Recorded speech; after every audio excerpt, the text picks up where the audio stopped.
Bonjour et bienvenue aujourd'hui dans cette capsule où nous allons parler des formes d'énergie d'un système, mais également du principe de conservation de l'énergie. Alors nous avons déjà vu qu'un système peut réaliser une action s'il possède de l'énergie. Quelles sont les 4 formes d'énergie que peut posséder un système?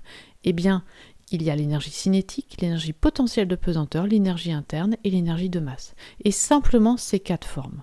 L'énergie cinétique est liée à la vitesse, l'énergie potentielle de pesanteur à l'altitude, peut-être que vous avez déjà vu ça au collège, l'énergie interne est liée aux interactions entre les particules et l'énergie de masse à la masse du système. Si la vitesse varie, son énergie cinétique varie. Si l'altitude varie, c'est l'énergie potentielle de pesanteur qu'utilise le système. Si ce sont les interactions qui varient, c'est son énergie interne. Et si la masse du système varie, ça veut dire que le système utilise son énergie de masse. Alors vous allez me dire, oui, mais il existe de l'énergie éolienne, thermique, chimique, etc. En fait, non. Tous ces termes dérivés que l'on entend au sens courant, en fait, peuvent se classer dans l'une de ces catégories. Par exemple, l'énergie éolienne, c'est l'énergie du vent, c'est-à-dire des mouvements de l'air, de la vitesse de l'air. Il s'agit donc d'une énergie cinétique. L'énergie thermique, en fait, ce que l'on appellerait l'énergie thermique, ça reflète en fait l'agitation des particules, des molécules, des atomes. Il s'agit donc d'une modification des interactions, c'est donc de l'énergie interne. Alors une fois que l'on connaît ces 4 formes d'énergie possibles d'un système, en fait, le système possède tous ces 4 formes d'énergie, mais le système va pouvoir utiliser l'une ou plusieurs de ces formes d'énergie pour exercer une action. Étudions par exemple une balle qu'on lance vers le haut et on néglige les frottements avec l'air. On va étudier le mouvement entre l'instant où elle quitte la main et l'instant où elle touche le sol. Réalisons la chaîne énergétique de cet objet, la balle.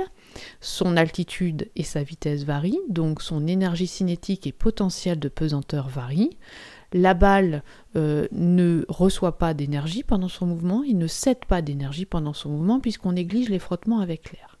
Le principe de conservation de l'énergie appliqué au système balle nous dit que l'énergie est une grandeur qui ne peut pas être détruite, elle se conserve. Donc toute l'énergie initiale de la balle, plus l'énergie qu'elle reçoit éventuellement, égale toute l'énergie à la fin du mouvement, plus l'énergie qu'elle aura éventuellement cédée. C'est le principe de conservation de l'énergie. Ici, seules les énergies cinétiques et potentielles de pesanteur du système varient, donc il n'est pas nécessaire de mettre UI, UF ou E masse I, E masse F, puisqu'elles sont identiques entre l'arrivée et le départ. Alors, est-ce que la balle reçoit de l'énergie? Non, il n'y a pas de flèche qui arrive de la gauche. Est-ce que la balle cède de l'énergie? Non, il n'y a pas de flèche qui part vers la droite. Donc, le principe de conservation de l'énergie est ainsi écrit. Prenons un deuxième exemple, un petit peu plus compliqué.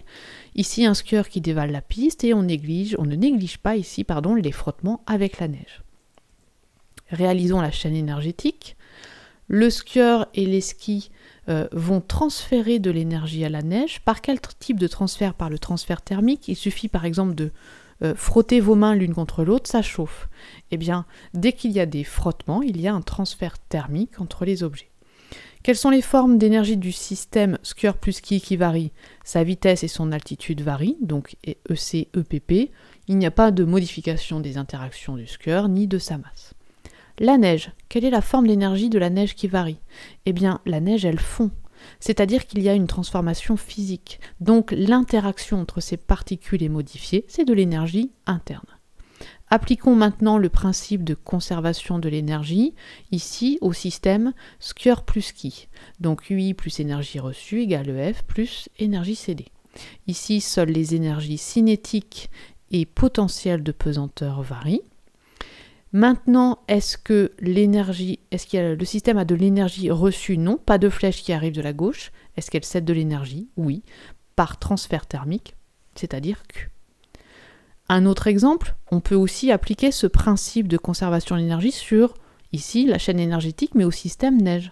Regardez, la neige, appliquons le principe de conservation de l'énergie, toujours le même dans le cas général, UI plus énergie reçue égale EF plus énergie cédée. Ici, il n'y a que l'énergie interne qui varie. Maintenant, est-ce que la neige reçoit de l'énergie? Oui, par transfert thermique. Est-ce qu'elle cède de l'énergie? Non.